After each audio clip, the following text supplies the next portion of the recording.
इन lectures में हम doctor Bhimrao Ambedkar के विभिन्न विषयों पर जो उनके विचार हैं उनको हम विस्तार पूर्वक वर्णन कर रहे हैं। अब हम नारियों के बारे में यानी स्त्रियों के बारे में उनके विचारों की चर्चा करेंगे।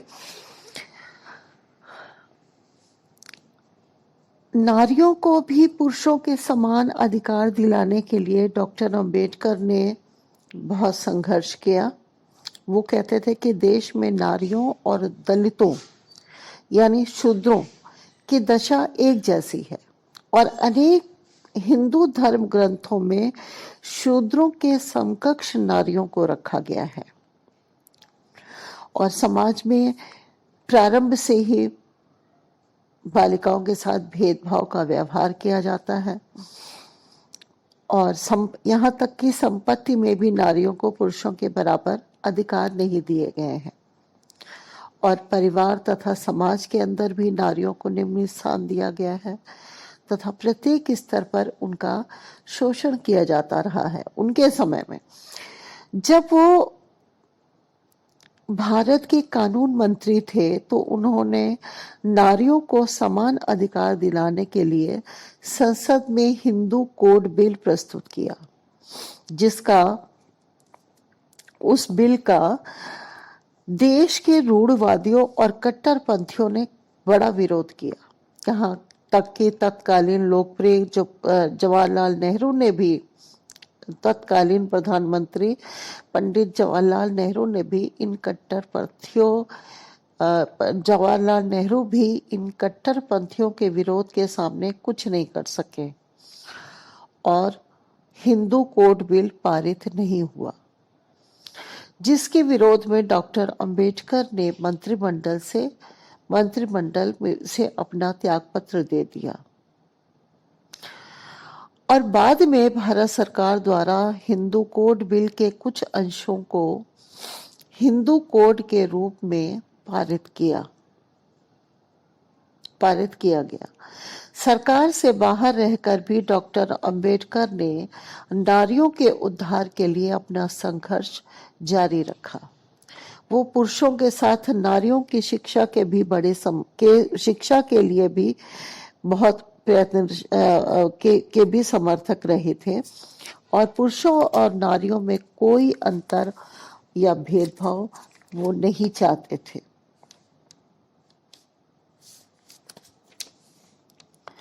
बौद्ध धर्म, अब नेक्स्ट है बौद्ध धर्म के बारे में डॉक्टर अंबेडकर के विचार। डॉक्टर अंबेडकर एक महान मानवतावादी थे और बौद्ध धर्म के सिद्धांतों पर चलकर वो सभी के लिए समानता, स्वतंत्रता, बंधुत्व और सामाजिक न्याय के पक्षधर थे। उन्होंने भगवान बुद्ध और कार्ल मार्क्स का गंभीर अध्ययन किया था और अध्ययन करने के पश्चात उन्होंने भगवान बुद्ध के दर्शन को चुना क्योंकि उनके दर्शन को उन्होंने प्रजातांत्रिक पाया। कार्ल मार्क्स ने भी बुद्ध धर्म का अध्ययन किया था और उसने बुद्ध धर्म के कुछ सिद्धांत अपने साम्यवाद में चुने थे, लेकिन कार्ल मार्क्स का जो रास्ता था वो बौद्ध धर्म के रास्ते से बिल्कुल अलग था। बौद्ध धर्म में जीवन का उद्देश्य व उसकी प्राप्ति का रास्ता स्थायी होता है, जो कि उद्देश्य प्राप्ति की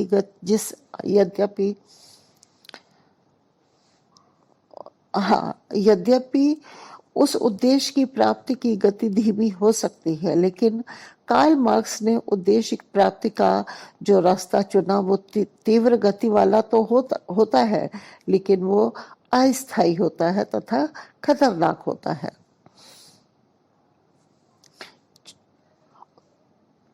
और कार्ल मार्क्स का जो साम्यवाद है, कम्युनिज्म है, वो शोषण पर आधारित है और शोषण से दुख होता है। इसमें गरीबी के उन्मूलन का उपाय निजी संपत्ति का उन्मूलन बताया गया है। हाँ, यानी गरीबी का उन्मूलन तभी हो सकता है जबकि निजी संपत्ति का, लोगों की अपनी संपत्ति का उन्मूलन किया जाए। और निजी संपत्ति के स्थान पर साम्यवाद में सभी प्रकार की संपत्ति राज्य की संपत्ति मानी जाती है, जिससे कि राज्य शोषकों का ना होकर शोषितों का हो जाए। और गौतम बुद्ध का भी यही कहना है कि संसार में दुख ही दुख है। दुख से उनका तात्पर्य गरीबी, शोषण, अभाव, रोग, पुनर्जन्म आदि से था। और दुखों से उन्मूलन का उपाय साम्यवाद में शोषकों की हिंसा बताई गई, जबकि बौद्ध धर्म में अहिंसा, करुणा और नैतिकता बताई। तो इस तरह से साम्यवाद में शोषितों को पूर्ण स्वतंत्रता नहीं होती और वो स्वतंत्र रूप से अपना विचार व्यक्त नहीं कर सकते। तो इस तरह से साम्यवाद जो है वो तानाशाही का रूप ले लेता है, जबकि बौद्ध धर्म कहता है कि अहिंसा के स्थान पर अहिंसा के द्वारा मानव व संसार के मन को प्रभावित करना चाहिए।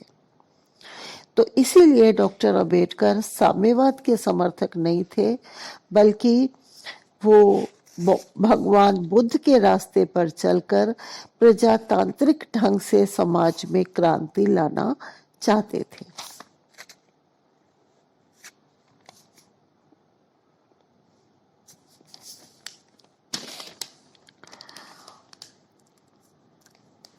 तो इस तरह से डॉक्टर अंबेडकर सारा जीवन एक धार्मिक पुरुष, उन्होंने अपना सारा जीवन एक धार्मिक पुरुष की तरह व्यतीत किया।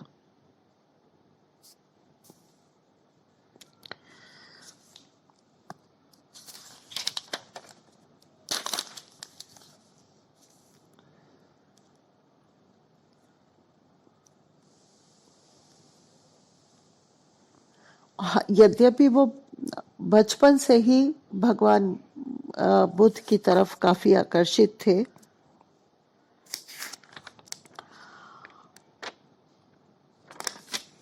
उनके बचपन में उनके गुरु श्री केलुस्कर द्वारा उन्हें भगवान बुद्ध पर एक पुस्तक उपहार के रूप में दी थी। और उस समय उनकी केवल अंबेडकर जी की आयु केवल 16 वर्ष की थी। और उन्होंने भगवान बुद्ध जी की पुस्तक पढ़कर बौद्ध धर्म और भगवान बुद्ध से वो बड़े प्रभावित हुए थे। तभी से वो चाहते थे कि वो बौद्ध धर्म में दीक्षा लें। यद्यपि उन्होंने बौद्ध धर्म में दीक्षा अपने जीवन के अंतिम समय में ली थी, और वो था 14 अक्टूबर 1956 ईस्वी में। और 14 अक्टूबर 1956 ईस्वी में उन्होंने बौद्ध धर्म में दीक्षा ली थी।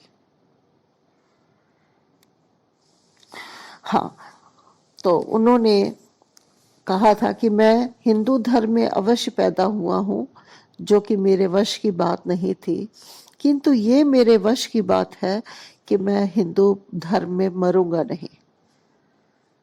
हाँ, और फिर उन्होंने अन्य सभी दलितों और अछूतों को भी बौद्ध धर्म ग्रहण करने की सलाह दी थी। तभी उन्होंने अपने अनुयायियों के साथ बौद्ध धर्म में दीक्षा लेने का संकल्प लिया था। और इसका कारण यही था कि वे हिंदू धर्म के द्वारा छुआछूत, भेदभाव, सामाजिक उपेक्षा और अपमान, ये जो असहनीय यातनाएं उन्होंने झेली थी, तो और हिंदू समाज का एक अंग जिसे शूद्र कहा जाता है के साथ, जो कि पशुओं और अपराधियों से भी खराब व्यवहार किया जाता था। तो इस तरह से उन्होंने सामाजिक न्याय का हिंदू धर्म में पूर्णतया अभाव पाया। हाँ, तो इस तरह से वो ये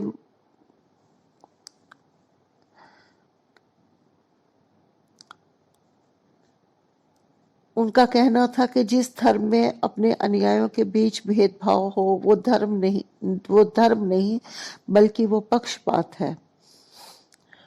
तो वो इस तरह से वो उसको धर्म मानते ही नहीं थे और वो एक ऐसे धर्म की तलाश में थे जिसमें आधुनिक विज्ञान हो, वो अखिल विश्व के लिए समान हो और जो सभी देशों व समयों के लिए शाश्वत हो।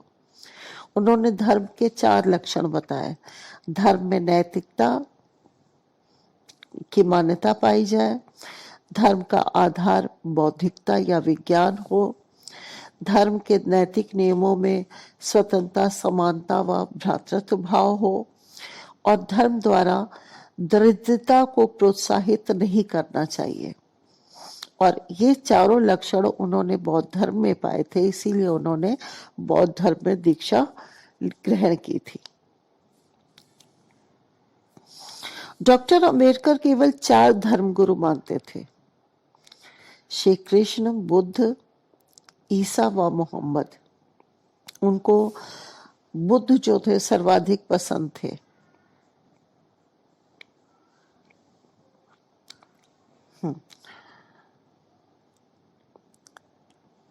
और बौद्ध धर्म उनको इसीलिए पसंद था कि उसमें जाति व्यवस्था नहीं पाई जाती और समानता पर बल दिया जाता है। और इस धर्म में सवर्ण, विवर्ण व उच्च नीच का भेदभाव नहीं है, इसमें आडंबर नहीं है, रूढ़िवादिता नहीं है। ये धर्म कर्म, आचरण और नैतिकता पर आधारित है। और बौद्ध धर्म की ये मानता है कि जैसे हमारे कर्म है उसी के अनुसार हमें फल मिलेगा। तो इस तरह से चूंकि बौद्ध धर्म अधिक लोकतांत्रिक, नैतिक और समतावादी है, इसीलिए उन्होंने बौद्ध धर्म को सर्वश्रेष्ठ धर्म माना।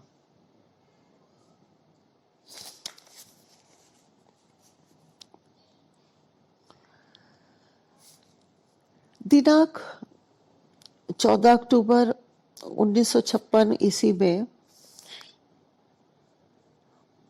जैसा कि हमने पहले ही बताया, जब उन्होंने बौद्ध धर्म में दीक्षा ली तो उन्होंने कहा था कि मैं आज एक नया जन्म ले रहा हूँ और नरक से मुक्ति प्राप्त कर रहा हूँ। इतना कहने के बाद उनका गला भर आया और जब ये कहा कि मैं हिंदू धर्म को त्यागता हूँ,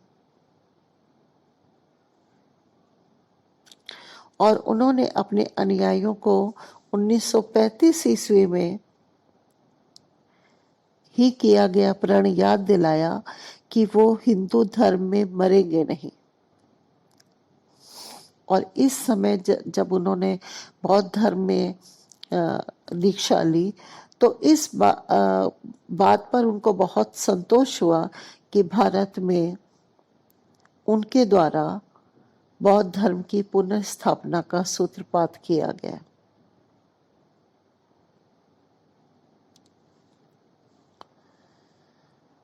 इस तरह से बौद्ध धर्म के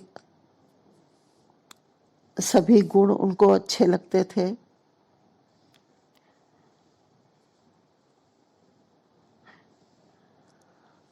ये बौद्ध धर्म के बारे में उनके विचार हमने बताया। अब हम शिक्षा के बारे में उनके विचार बताएंगे, शिक्षा के संबंध में।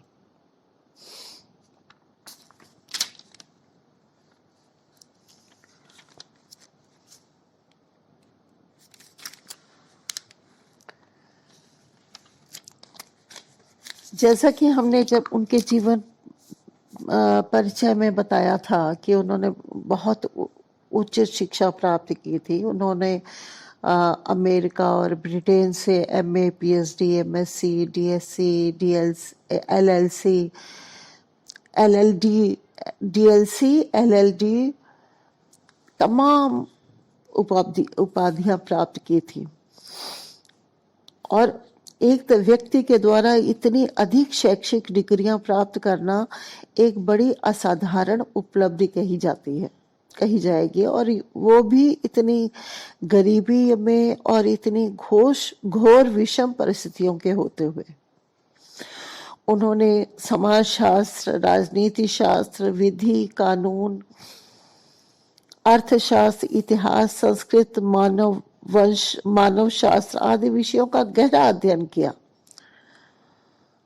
और विश्व के महानतम विद्वानों में वे गिने जाने लगे। संस्कृत पढ़ने की भी उनकी बड़ी तीव्र इच्छा थी, किंतु देश के अंदर उन्हें अछूत होने के नाते संस्कृत पढ़ने की अनुमति नहीं मिली। अतः उन्होंने स्वतः संस्कृत का अध्ययन करके उसमें विद्वता प्राप्त की और फिर बाद में जर्मनी जाकर उन्होंने संस्कृत पढ़ी। सन 1945 ईस्वी में उन्होंने पीपल्स एजुकेशन सोसाइटी की स्थापना की, जिसके कि वो आजीवन अध्यक्ष रहे। इस संस्था के अंतर्गत उन्होंने अनेक विद्यालय, छात्रावास आदि संस्थाओं को स्थापित किया, जिसका मुख्य उद्देश्य यही था कि दलितों और शोषितों के बच्चों को इस सोसाइटी के विद्यालयों में पढ़ने का अवसर मिल सके, क्योंकि उस समय दलितों के बच्चों को विद्यालयों में साधारणतया प्रवेश नहीं मिलता था। उन्होंने इस सोसाइटी के अंतर्गत अनेक शैक्षिक संस्थाएं इसी लिए खोली थी कि उनमें दलितों व पिछड़ी जातियों के छात्रों को प्रवेश मिल सके, जहां से अध्ययन करके वे अपना भविष्य बना सके।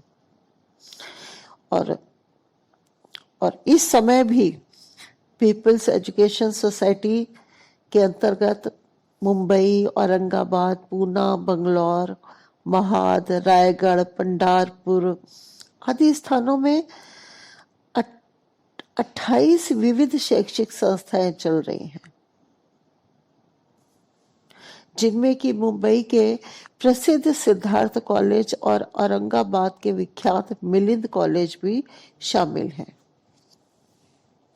और इन कॉलेजों में हजारों की संख्या में पिछड़ी जातियों, अनुसूचित जातियों और जनजातियों के छात्र पढ़ते हैं। और सोसाइटी के विद्यालयों में 50 से 90% तक अनुसूचित जाति, जनजाति और पिछड़ी जातियों के छात्र पाए जाते हैं।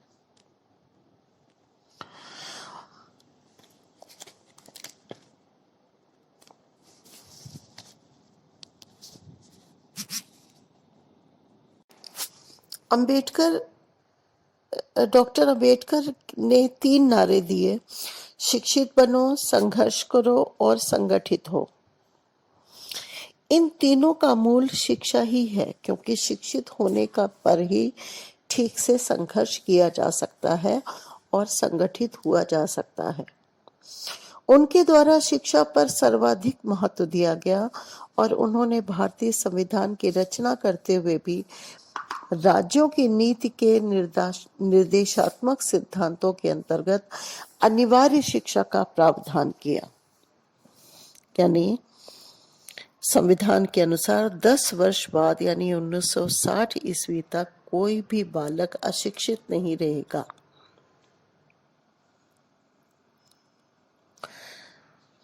वे कहा करते थे कि शिक्षा के बिना इस संसार में कोई भी विकास संभव नहीं है, खास तौर पर दलित और शोषित वर्गों में, क्योंकि ये वर्ग साधनहीन होते हैं और शिक्षा के द्वारा ही ये जो वर्ग है अपना विकास कर सकते हैं।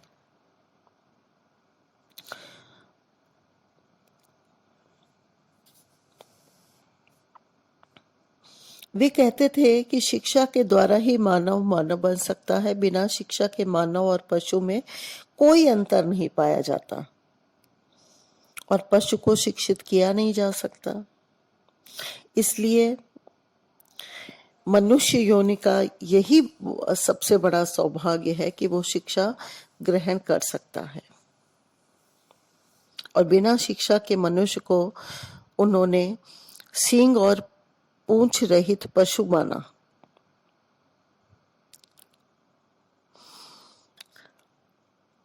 और डॉक्टर अंबेडकर ने तो शिक्षा में असीमित शक्ति के अनुसार तो शिक्षा में असीमित शक्ति शक्ति पाई जाती है। जैसे शिक्षा प्राप्त करके गुलाम अपनी गुलामी से मुक्त हो सकता है। शिक्षा द्वारा आर्थिक, सामाजिक और राजनैतिक आजादी के लिए जागृति लाई जा सकती है। शिक्षा के द्वारा छुआछूत समाप्त किया जा सकता है। शिक्षा ही शोषण व अत्याचारों से रक्षा कर सकती है, और सभी प्रकार की सामाजिक, आर्थिक और राजनैतिक समस्याओं का हल भी शिक्षा के द्वारा ही ढूंढा जा सकता है। तो इस तरह से मानसिक शिक्षा के साथ साथ शारीरिक, डॉक्टर भीमराव अंबेडकर ने शारीरिक और आध्यात्मिक शिक्षा पर भी बल दिया। उन्होंने कहा कि शरीर एवं मस्तिष्क को स्वस्थ रखने के लिए शारीरिक शिक्षा आवश्यक है। तो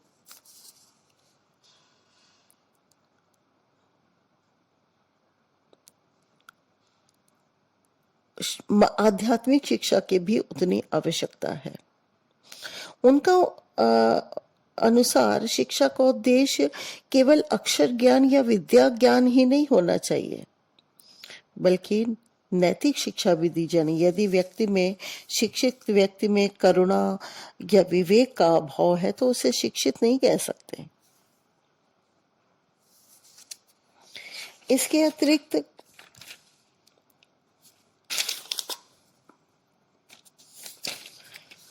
डॉक्टर अंबेडकर ने व्यावसायिक और तकनीकी शिक्षा पर भी बहुत बल दिया।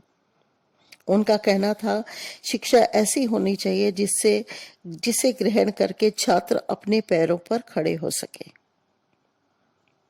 और अनुसूचित जाति और पिछड़ी जातियों के छात्रों को तो इस प्रकार की शिक्षा की और भी अधिक आवश्यकता है।